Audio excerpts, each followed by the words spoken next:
Hello guys. My name is Sayanish and I'm going to be doing a presentation on inflation impact on stock market. My time frame for this project is from August 23 to December 2023. So I took the data subjects of stock market returns, unemployment rate in the US, and the Federal Bank interest rate, the GDP growth in the US, and the consumer price index for the inflation rates of all items. And I'm going to be using three kinds of methods to do this project. I'm going to be doing an hypothesis testing, statistical inference, and I'm going to be performing some regression models. So I'm using Microsoft Excel R and for this project. And my budget allocation is none because Microsoft Excel can be obtained from the market and R is pretty much free everywhere. And the business processes I'm going to be focusing on is by using my solution, the companies and investors can be able to track the inflation rate to predict the stock market crash and the declining of the stock prices and able to be take precautionary measures to it. And my business constituency mainly focus on investment bankers, government agencies, risk management officers, foreign investors. And in this project, I'm going to be delivering market crash prediction, impact of the inflation impact on stock market, and what significant variables affect the stock market. Yep, that's my BI roadmap. So for the data sets, I created a historical stock market data set. I downloaded it from Yahoo Finance. So I'm using Dow Jones Industrial Average, S&P 500, the Healthcare Stock Index, and the S&P 500 Financial Sector Index. So I'm using this dataset from 1985 to 2022 dataset for all of these datasets.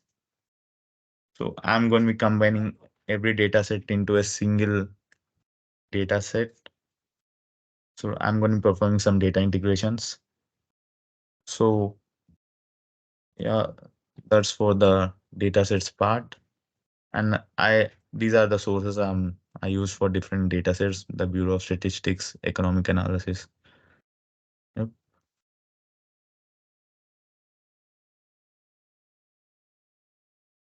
And for the statistical methods I'm going to be doing the hypothesis testing first. And I'm performing two kinds of hypothesis testing, null hypothesis and all the alternative hypothesis. For the null hypothesis, I'm going to be testing if there is a significant, if there isn't a significant impact of inflation on stock market. And for the alternative hypothesis, I'm going to be testing for if there is a significant impact of inflation on stock market. So for applied probability, it can be really helpful because I can model the distribution of the stock prices and the inflation. And also I can evaluate risk associated with different kinds of inflation rates. So I can check at what kind of inflation rate does the stock market is more likely to crash or more likely to decline and stuff.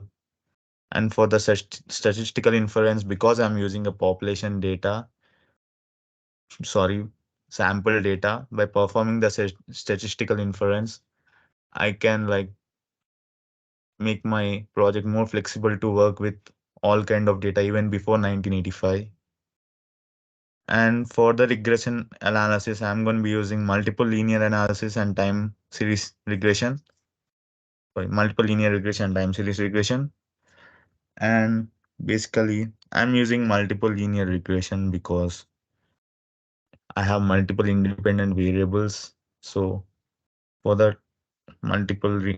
linear regression is more suitable for that kind of stuff. And for time, I'm using time series regression because my data is more subjectively time related. The stock market prices, inflation prices, unemployment prices are more time related periodical data. So I'm using that. So basically, I'm doing regression analysis to like understand the relation between the inflation and stock market, and also other types of variables I'm using like interest rates, federal interest rates, GDP and unemployment rates. So I'm trying to understand a relation between stock and all that. So these are the alternative methods I considered using, but I didn't because I found the better methods. So correlation analysis, I'm not using correlation analysis because basically correlation is not equal to causation, right? And also it oversimplifies the relation between the stock and the inflation rates because they are more complex, and also they are not linear. The relation is not linear, so I'm not using correlation analysis. So that those are the reasons. And for the logistic regression, uh, it basically considers the stock market and inflation as a binary thing. So it cannot be able to like capture the complex relationship between them. So I might not be able to get accurate results using the logistic regression. So I chose linear above logistics. And the my solution for this PI is that the inflation is like always present and affecting everyone around us. So I think it is good to understand the relation between inflation and stock market because it enables different investors and shareholders into making data-driven decisions, informed decision making, and it also helps financial institutions in like creating a risk management strategies which can be useful to like prevent any further losses or big losses. And policymakers can also use this to make their policies more resilient.